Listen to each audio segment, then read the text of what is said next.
नमो नारायण। आज असक्ष अवस्था में कार्तिक व्रत का निर्वाह सुनेंगे। कार्तिक मास भगवान विष्णु को सदा ही प्रिय है तथा भोग एवं मोक्ष रूपी फल प्रदान करने वाला सरल उपाय है। रात में भगवान के समीप जागना, प्रातःकाल स्नान करना, तुलसी की सेवा में संलग्न रहना, दीपदान करना और उद्यापन करना, ये कार्तिक मास के मुख्य 5 नियम हैं। इन 5 नियमों के पालन से कार्तिक व्रत करने वाला प्राणी पूर्ण फल का भागी होता है, इसलिए इसका अनुष्ठान अवश्य ही करना चाहिए। परंतु यदि कोई व्रत करने वाला पुरुष संकट में पड़ जाए या दुर्गम वन में स्थित हो अथवा रोग से पीड़ित हो, तो उसे इस कल्याण में व्रत को कैसे करना है, इस विषय में सूत जी ने कहा है। हे ऋषियों, ऐसे मनुष्य को भगवान विष्णु या शिव मंदिर में जाकर केवल जागरण करना चाहिए। यदि कोई मंदिर भी समीप ना हो तो वह पीपल के वृक्ष की जड़ के पास या तुलसी के वृक्ष के समीप बैठकर जागरण करे। जो व्यक्ति आपत्ति में फंस जाने के कारण स्नान के लिए जल ना पा सके अथवा जो रोगग्रस्त होने के कारण स्नान ना कर सके, वह भगवान विष्णु का नाम लेकर मार्जन कर ले। जो कार्तिक व्रत में प्रवृत्त होकर भी किसी कारणवश उद्यापन ना कर सके, उसे अपने व्रत की पूर्ति के लिए यथाशक्ति गरीबों को भोजन करवाना चाहिए। गरीब एवं ब्राह्मण के संतुष्ट होने पर स्वयं भगवान प्रसन्न होते हैं, इसमें तनिक भी संदेह नहीं है। जो स्वयं दीपदान करने में असमर्थ हो, वह दूसरे का दीप जलाए और यत्नपूर्वक दूसरे दीपों की रक्षा करे। तुलसी वृक्ष के अभाव में वैष्णव विद्वान ब्राह्मण का पूजन करें, क्योंकि भगवान अपने भक्तों के हृदय में सदा ही विराजमान है। अथवा किसी एक या सब साधनों के अभाव में व्रत करने वाला व्रत की पूर्ति के हेतु ब्राह्मणों, गौओं, पीपल, तुलसी व वट वृक्षों की सेवा करता है। पीपल में भगवान विष्णु साक्षात ही विराजते हैं। इसी प्रकार वट वृक्ष भगवान शंकर का और पलाश ब्रह्मा जी का स्वरूप है। इन तीनों का दर्शन, पूजन और सेवन पापहारी माना गया है। अब कार्तिक मास महात्म में आंवला नवमी की कथा सुनिए। एक आंवलिया राजा था जो रोजाना 1.25 मन सोने का आंवला दान करके जीमता था। एक दिन उसके बेटे बहू ने सोचा कि अगर इतना आंवला रोज दान करेंगे तो सारा धन खत्म हो जाएगा। बेटा बाप से कहने लगा कि ऐसे तो सारा धन लुटा दोगे, अब आंवला दान नहीं करना। राजा रानी दुख के मारे उजाड़ खेत में जाकर बैठ गए। उन्हें वहां भूखे प्यासे बैठे हुए 7 दिन बीत गए। राजा आंवला दान ना कर सका और आंवला दान किए बिना खाना कैसे खाए। तब भगवान ने सोचा कि अगर मैं उनका सत नहीं रखूंगा तो दुनिया में कोई मुझे नहीं मानेगा। भगवान ने राजा से सपने में कहा कि तू उठ और देख, तेरे पहले के राजा ही राजपाट जैसा हो रहा है, आंवले का पेड़ उग रहा है, उठकर आंवला दान करो और जीमो। राजा रानी ने उठकर देखा तो पहले जैसा ही राजपाट और सोने का आंवला हो रहा था। वे लोग रोजाना पहले की तरह 1.25 मन सोने का आंवला दान करने लगे। उधर बेटे बहू के अन्नदाता से बैर पड़ गया। आसपास के लोग कहने लगे कि जंगल में एक आंवलिया राजा रहते हैं, उनके पास चलो, वे तुम्हारा दुख दूर कर देंगे। वे लोग वहां पहुंचे तो रानी ने ऊपर से देख लिया। अपने आदमी से कहा कि इनको काम पर रख लो, इनसे काम तो कम कराओ और मजदूरी ज़्यादा देना।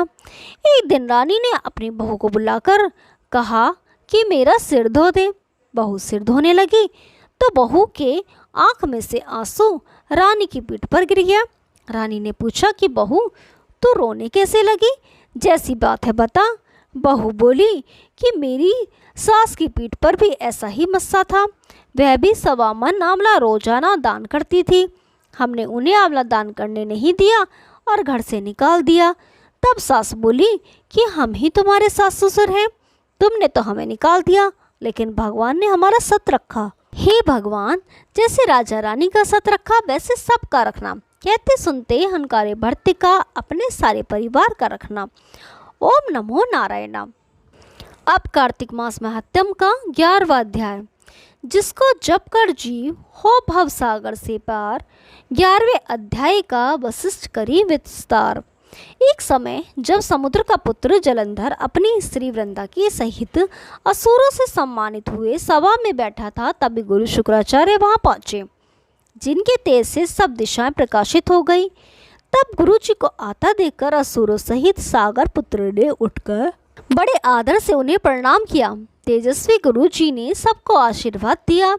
फिर उनको एक दिव्य आसन पर बैठाकर सब दैत्य भी यथा स्थान पर बैठ गए और सागर पुत्र ने नम्रता से यह प्रश्न किया, हे गुरु जी, राहु का सिर किसने काटा था? आप हमें यह बतलाएं।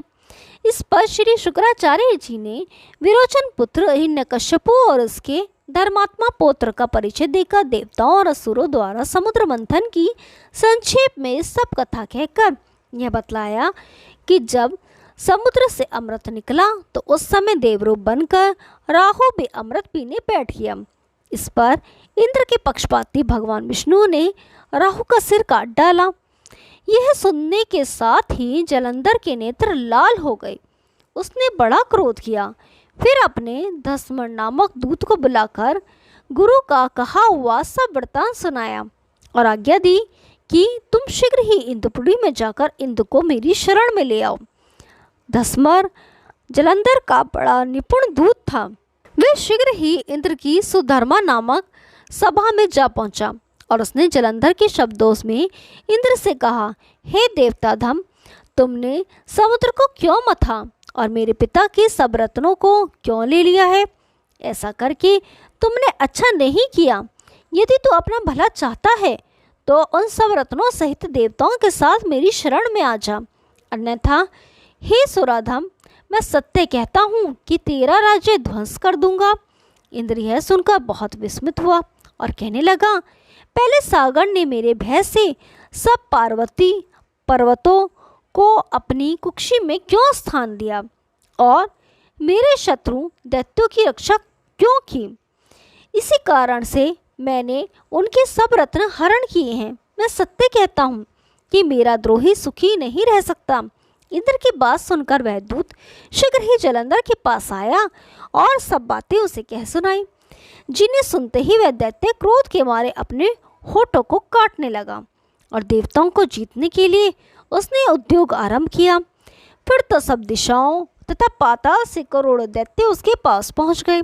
शुभ निशुम सेनापतियों को साथ लेकर जलंधर इंद्र से युद्ध करने लगा। शीघ्र ही उसने इंद्र के नंदन वन में अपनी विशाल सेना उतार दी। वीरों की शंख ध्वनि और घोर गर्जन से इंद्रपुरी गूंज उठी। अमरावती छोड़ देवता उनसे युद्ध करने चले। भयानक मारकाट हुई। दोनों पक्षों के आचार्य अपने अपने मृतकों को जीवित करने लगे। असुरों के आचार्य गुरु शुक्र अपनी मृत संजीवनी विद्या से और देव गुरु बृहस्पति द्रोणगिरी से औषधियां लाकर मृतकों को जिलाते रहे। इस पर जलंधर ने अपने गुरु शुक्राचार्य जी से क्रोध होकर कहा, मेरे हाथ से मरे हुए देवता कैसे जीवित हैं? जिलाने वाली औषधियां तो सब आपके पास ही हैं, फिर ये कैसे संभव है? इस पर श्री शुक्राचार्य जी ने देवगुरु श्री बृहस्पति जी द्वारा द्रोणागिरी से औषधि लाकर देवताओं को जिलाने की बात बताई। ये सुनकर जलंधर और भी क्रुद्ध हो गया। श्री शुक्राचार्य जी ने कहा, क्रुद्ध क्यों होते हो? यही शक्ति है तो द्रोणागिरी पर्वत को उखाड़कर समुद्र में फेंक दो, तब मेरे कथन की सत्यता प्रमाणित हो जाएगी। इस पर जलंधर क्रुद्ध होकर शीघ्र ही द्रोणागिरी पर्वत के पास जा पहुंचा और अपनी भुजाओं द्वारा उसे जड़ से उखाड़कर समुद्र में फेंक दिया। ये तो भगवान शंकर का तेज था, इसमें जलंधर की कोई विचित्रता नहीं थी। तत्पश्चात ये सागर पुत्र युद्ध भूमि में आकर बड़े वेग से देवताओं का संहार करने लगा। जब गुरु बृहस्पति औषधि लेने के लिए द्रोणगिरी पर्वत पर पहुंचे तो द्रोणगिरी की जगह वहां पर उन्हें सोना मैदान मिला। तब वह भयभीत होकर देवताओं के पास आए और कहा कि युद्ध बंद करो, तुम लोग अब जलंधर को नहीं जीत सकोगे। पहले इंद्र ने जो भगवान शंकर का अपमान किया था यह उसी का फल है। यह सुनकर देवता युद्ध की आशा त्याग अत्यंत ही व्याकुल हो इधर उधर भाग निकले। सिंधु सूत निर्भय होकर अमरावती में प्रविष्ट हो गया। इंद्र आदि सब देवताओं ने गुफाओं में शरण ली। ओम नमो नारायण। आगे की अध्याय कल सुनाएंगे, तब के लिए नमस्कार।